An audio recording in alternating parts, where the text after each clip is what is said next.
Last episode में हमने देखा था कि वेंग फैमिली के लीडर चेंग शेंग ने अपने सन्स को डांट के वॉर के लिए भेज दिया था। साथ ही उसने 1 लाख ट्रूप्स को भी साथ भेजा था। इसके बाद बाकी कल्टीवेटर्स भी ट्रेनिंग करने लगते हैं क्योंकि एल्डर्स उन्हें सेलेक्ट करके वॉर में भेजने वाले थे, जहां कुछ समय बाद वो एल्डर्स उन सबको कहीं ले जाने लगते हैं। अब आगे तो इस एपिसोड की शुरुआत में अकेडमी के एल्डर सभी कल्टीवेटर्स से कहते हैं कि अपने अपने कल्टीवेशन एरिया को जल्दी से चुन लो। तो सभी कल्टीवेटर्स अलग अलग पहाड़ियों को अपने कल्टीवेशन बेस की तरह चुनने लगते हैं। इधर 2 कल्टीवेटर्स एक पहाड़ी पर आ जाते हैं और जैसे ही कुछ और कल्टीवेटर्स वहां आते हैं तो वो दोनों चमचे बाकियों से कहते हैं कि ये जगह हमने अपने सीनियर जिन जैन के लिए रिजर्व कर ली है, इसलिए तुम लोग यहाँ से चले जाओ। तभी हुआंग उस पहाड़ी पर बने दरवाजे पर खड़ा हो जाता है। तभी वहाँ जिन जैन और वेंग जी आ जाते हैं। तो वो दोनों चमचे जिन जैन को ग्रीट करते हुए कहते हैं कि हमने आपके लिए गुड स्पॉट रिजर्व करके रखा हुआ है। तभी जिन जैन हुआंग को वहाँ देखता है और उससे बोलता है कि मैंने तुम्हारी अचीवमेंट्स के बारे में काफ़ी सुना है, फ्यूचर में हम दोनों कम्पीट ज़रूर करेंगे। इस पे एलेक्स उस पे हंसते हुए कहता है कि तुम्हें अगर कम्पीट करना है तो कर लो, ऐसे फ्यूचर में लड़ने का बहाना क्यों बना रहे हो? क्या तुम्हें लग रहा है कि तुम अभी हार जाओगे? ये सुन के जिन जैन को गुस्सा आने लगता है, पर तभी वहाँ एल्डर आ जाते हैं और जिन जैन से कहते हैं कि ये अच्छी बात है कि तुम लोगों के अंदर हाई स्पिरिट है, पर अभी कल्टीवेशन ही है जो सबसे ज़रूरी है, तो तुम्हें वक्त ना बर्बाद करके सही जगह ढूंढने पर ध्यान देना चाहिए। ये सुन के जिन जैन उस जगह से चला जाता है। तो वो दोनों चमचे दूसरी जगह ढूंढने लगते हैं जहां उन्हें एक चट्टान अच्छी लगती है, जहां स्पिरिचुअल एनर्जी ठीक थी, लेकिन वहाँ मोटा लड़का और रैबिट गर्ल थे। तो वो दोनों उन पे अटैक करने की कोशिश करते हैं, पर एलेक्स उन्हें दूर फेंक देता है। तभी एल्डर सबसे कहते हैं कि ये जगह एंशिएंट रेलिक रीजन है जहाँ की स्पिरिचुअल पावर काफ़ी अच्छी है, इसलिए तुम सब कल्टीवेशन करना शुरू कर दो। तो एलेक्स भी उस कॉफिन से मिले जेड स्टोन स्क्रिप्चर को समझने की कोशिश करने लगता है, जहाँ वो ऐसा करते हुए मन में बोलता है कि इसे समझने के लिए ही मुझे वॉइड डाउ लेवल पर पहुँचना पड़ा। पता नहीं एंशिएंट एरा के लोग कितने ताकतवर थे। अब एलेक्स उस स्क्रिप्चर को ओपन करता है, जिसकी वजह से वहां पर एनर्जी निकलती है और उनसे 3 ड्रैगन बन जाते हैं। ये देखकर एल्डर्स कहते हैं कि ये तो इमोर्टल स्क्रिप्चर है, इसे तो एंशिएंट इमोर्टल एरा के ग्रेट लोगों ने छोड़ा था। इसे पाने के लिए बड़ी फैमिलीज उत्सुक थी, पर ये किसी को नहीं मिला। इधर बाकी कल्टीवेटर्स भी ये इमोर्टल स्क्रिप्चर देखकर हैरान थे और मोटा लड़का तो मन में बोल रहा था कि ये तो हर बार चौंकाता ही है, इसलिए मुझे इस पे ध्यान नहीं देना चाहिए। इस तरफ वेंगजी भी एलेक्स की तरफ देख रही थी। तो एलेक्स भी उसे छेड़ते हुए कहता है कि किसने सोचा था कि एक दिन आप जैसी गॉडेस मुझे घूरेगी। अगर आपको ये ट्रेजर इतना ही पसंद है तो आप किसी ट्रेजर के बदले इसे थोड़ी देर ले सकते हो। तभी जिन जैन एलेक्स से बोलता है कि मेरे पास भी कुछ ट्रेजर्स हैं, क्या हम ट्रेड कर सकते हैं? ये सुन के एलेक्स बोलता है कि कुछ दिनों पहले मुझे लेडी जिन से मिलने का मौका मिला था, जिन्होंने कुछ ही सेकंड्स में वेंग फैमिली के बेटों को ठीक कर दिया था। वैसे तो वो टेक्निक इतनी खास नहीं थी, पर अगर तुम मुझे वो सिखाओ तो मैं तुम्हें ये स्क्रिप्चर थोड़ी देर के लिए दे सकता हूँ।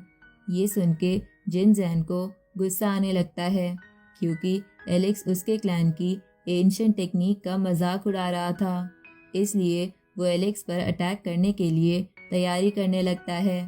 पर एल्डर उसे रोक देते हैं क्योंकि इस वक्त कल्टीवेशन ज़रूरी था। तो वो दोनों फिर से कल्टीवेशन करने लग जाते हैं।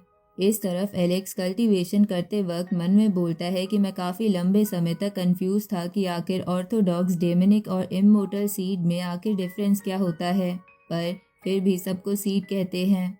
इस स्क्रिप्चर को पढ़ने के बाद मुझे थोड़ी क्लैरिटी मिली है कि एंशिएंट इमोर्टल एरा में एक सीड को कोर माना जाता था और बॉडी को सॉइल, और जितनी इमोर्टल सीड्स की रूट्स फैली होती थी उतनी ही एक कल्टीवेटर की ताकत ज़्यादा होती थी।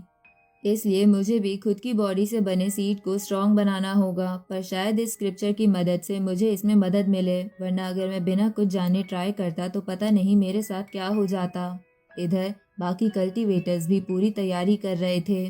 इस तरफ ये सब देखकर एल्डर्स कहते हैं कि ये लोग काफ़ी अच्छी तैयारी कर रहे हैं, इनके रिजल्ट्स भी धीरे धीरे दिख रहे हैं। तभी वो एल्डर्स एलेक्स की डिवाइन लाइट को देखते हैं, जिसे देखकर वो हैरानी से कहते हैं कि इसने खुद की बॉडी को इमोर्टल पाथ का फाउंडेशन बना लिया। तभी दूसरा एल्डर कहता है कि ये हर वो स्टेप लेता है जो आज तक किसी ने ना लिया हो। इधर वेंगजी को एलेक्स की कामयाबी से गुस्सा आ रहा था। तभी एलेक्स बोलता है कि ये स्क्रिप्चर मिस्टीरियस है, मैं इस बात पर अकेला नहीं चलना चाहता, बल्कि सबको ले जाना चाहता हूँ, क्योंकि वॉर बहुत नज़दीक है, इसलिए सभी को ताकतवर बनना होगा। इसलिए एलेक्स उस स्क्रिप्चर के वर्ड्स को सभी को दिखाने लगता है, जिसे देखकर जिन जैन कहता है कि इस तरीके का ट्रेजर ये सबके साथ शेयर कर रहा है, क्या ये पागल हो चुका है। तभी बांसुरी वाला बंदा कहता है कि सच में हुआंग बहुत दूर का सोचता है। इस तरफ एलेक्स मन में बोलता है कि मैं होप करूंगा तुम लोग फ्यूचर में मेरे साथ हो। अब 1 साल बीत जाता है जहाँ सभी कल्टीवेटर्स एल्डर के सामने आ जाते हैं। तभी एल्डर सबसे कहते हैं कि तुम्हारी डेडलाइन खत्म हो चुकी है और आज की रैंकिंग डिसाइड करेगी कि कौन से 100 लोग इस वर्ल्ड के बिहाफ पर फाइट करेंगे। अब एल्डर सबसे बोलते हैं कि जो भी बॉर्डर पर जाना चाहता है आगे आकर अपनी स्ट्रेंथ शो करो। तभी आर्ट कमांडर सामने आकर कहता है कि सीनियर, मेरे फादर ने एंशंट इमोर्टल एरा में लड़ते हुए अपनी जान गंवाई थी। इस पे एल्डर कहते हैं कि लेकिन तुम्हारे फादर ने दुश्मनों की लाशें बिछा दी थी।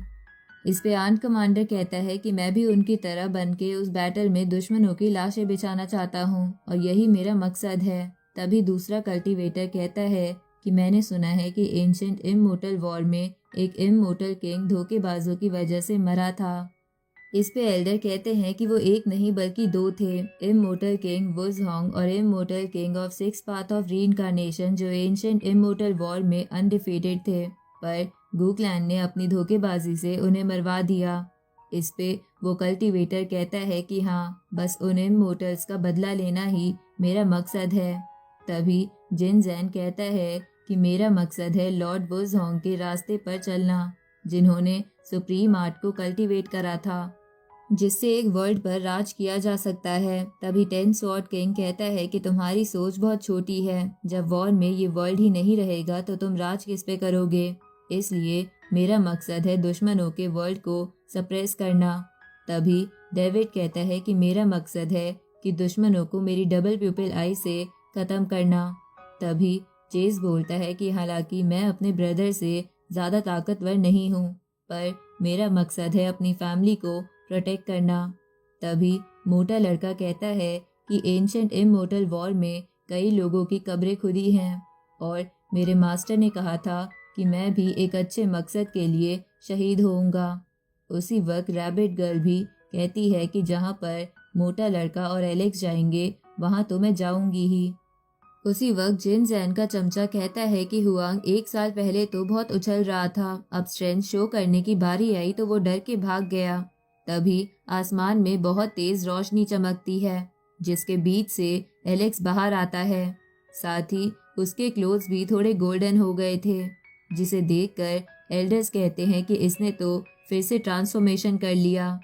तभी एलेक्स उस चमचे को डराते हुए बोलने लगता है। उसी वक्त उसे ग्रेट एल्डर और गॉड ल्यू की बात याद आती है कि तुम अगर वॉर में लड़े तो तुम्हें अपने बाल सफ़ेद होने तक लड़ना होगा, तुम्हारे खून का हर कतरा बह जाएगा, पर आखिर में तुम बस अकेले रह जाओगे। अब एलेक्स सबसे कहता है कि मेरा मकसद है पास्ट, प्रेजेंट और फ्यूचर के सभी एनिमीज को ख़त्म कर देना। ये सुन के सबका जोश बहुत बढ़ जाता है। तभी एल्डर उनमें से 100 कल्टीवेटर्स को चुन के एक टेलीपोर्टेशन एरे पर चढ़ने को कहते हैं और उन्हें एम्परर बॉर्डर पे ले आते हैं, जहाँ पर बहुत ज़्यादा कॉफिन्स को ले जाया जा रहा था। तभी एल्डर्स उन कल्टीवेटर से कहते हैं कि ये तो वो लोग हैं जिनकी बॉडी मिल गई है और कुछ की तो बॉडी ही नहीं मिली है। ये सुन के एलेक्स को गुस्सा आने लगता है, साथ ही बाकी कल्टीवेटर्स को बहुत दुख हो रहा था।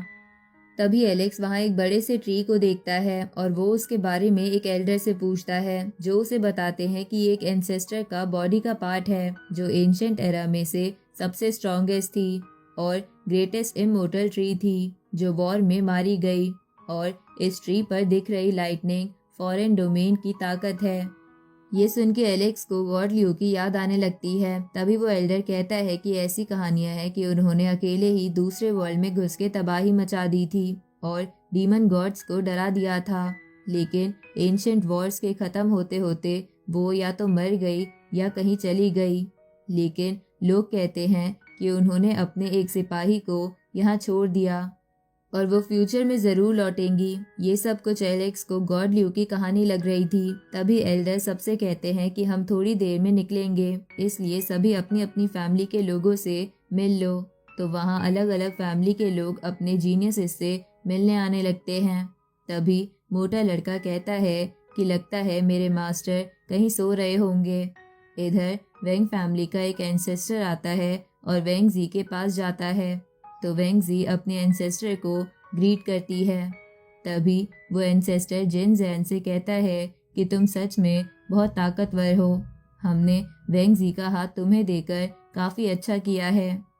तभी वो एल्डर एलेक्स और उसके भाइयों की तरफ देखकर कहता है कि लगता है सी क्लैन से कोई मिलने नहीं आया है और आखिर आएगा भी क्यों। आखिर सी क्लैन के पापी खून वाले लोग किसी को अपना मुंह कैसे दिखाएंगे। तभी जेस उसे कहता है कि तुम किस बेसिस पर कह सकते हो कि हमारे क्लैन के लोगों का खून गंदा है।